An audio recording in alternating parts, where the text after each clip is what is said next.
एक माँ ऐसी है जो माँ भी हो सकती है, माँ तो है ही, पर वो बाप की भूमिका भी निभा सकती है। लेकिन पिता सारी जिंदगी पिता ही रहेगा, वो माँ की कमी पूरी नहीं कर सकता। इसलिए माँ को भगवान कहा गया है, इसलिए पहले नंबर पे माँ को रखा गया, दूसरे पे बाप को। त्वमेव माता च पिता त्वमेव। अभी आपने देखा जबलपुर बरगी डैम में एक क्रूज डूब गया, उसमें एक माँ ने अपने बच्चे को छोड़ा नहीं। माँ ने सुरक्षा जैकेट पहनी थी, माँ चाहती तो बच जाती, बच्चे को छोड़ देती तो अपना बच जाती, पर उसने बच्चे को नहीं छोड़ा, क्योंकि बच्चे के वजन के कारण वो डूब गई। अच्छा, वो उस पानी में डूबते हुए में वो अपनी उतार के उसे भी नहीं पहना सकती, तो वो डूब गई। माँ डूबी, वो बच्चा डूबा, तो माँ ने उसे छोड़ा नहीं कि इसे छोड़ के मैं अपने को बचा लूँ, नहीं, बच्चा डूब रहा है तो फिर मैं भी डूबूंगी। और वो बेचारी डूब गई, और मरने के बाद भी उसने अपने बच्चे को कस के पकड़ा था। सोचिए, वो मर चुकी थी पर उसकी पकड़ में बच्चा था। सोचिए, इतने पानी में गहरे में डूबी, लेकिन उसने बच्चे को मरने के बाद भी नहीं छोड़ा। जब लाश मिली तो दोनों की एक साथ मिली, वरना मरने के बाद तो व्यक्ति अचेत हो जाता है, कौन कहाँ है। लेकिन माँ माँ होती है, ऐसे ही माँ को भगवान नहीं कहते। ये उदाहरण देख लीजिए कि माँ माँ होती है, बच्चे के लिए वह आग में कूद जाए, वह पानी में डूब जाए, लेकिन वही बच्चे बड़े होकर देखो जब माँ को घर से निकालते हैं तो कितना कष्ट होता है। इसलिए अपनी माँ की सदा इज्जत कीजिएगा। जब आप छोटे थे, जब आप गोद में थे, तो माँ आपसे कितना प्यार आज भी करती है, ये आपको नहीं पता। माँ पहली गुरु है बच्चे की, और गुरु का फर्ज है कि अपने बच्चे को, इसलिए मैं सरकार से निवेदन करता हूँ। कुछ समय पहले वृंदावन में भी एक नाव का हादसा हुआ था, कुछ लोग यहाँ भी डूब गए थे यमुना जी में, और आए दिन किसी नदी में, तालाब में ये घटनाएं सुनने को मिलती हैं। मेरे पास एक उपाय है, ये घटनाएं होंगी ही नहीं, कहो तो बताऊं।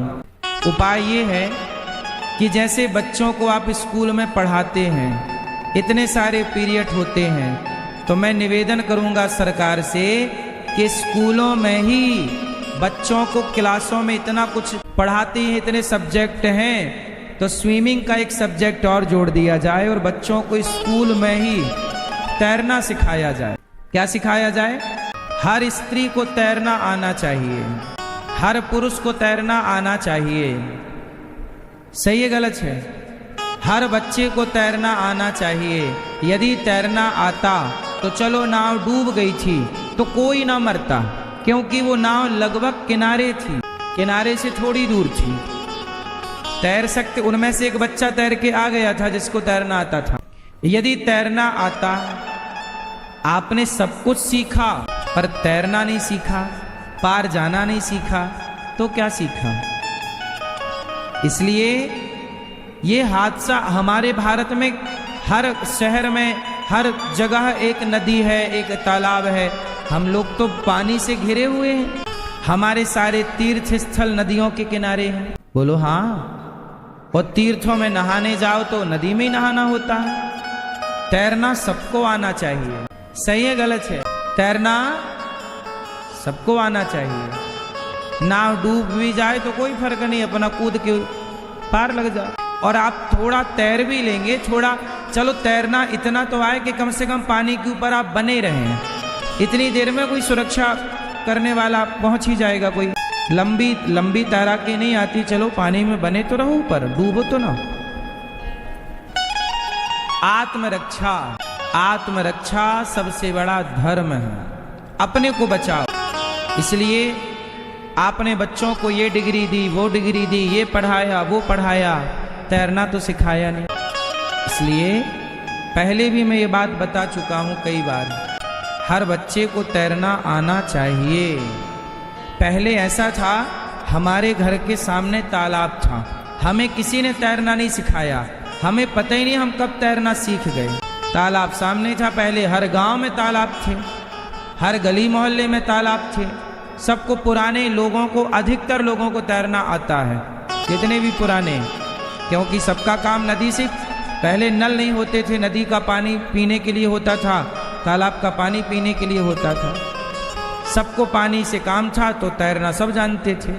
अब पानी से किसी को काम नहीं है इस तरह का, खैर तैरना नहीं जानते। हम लोगों को पता ही नहीं लगा हम लोग कब सीख गए तैरना। हमें तैरना आता है और बचपन से तैर रहे हैं। आप लोगों को अपने बच्चों के प्रति ये जिम्मेदारी रखनी चाहिए। लाख काम छोड़कर बच्चों को पहले तैरना सिखाओ।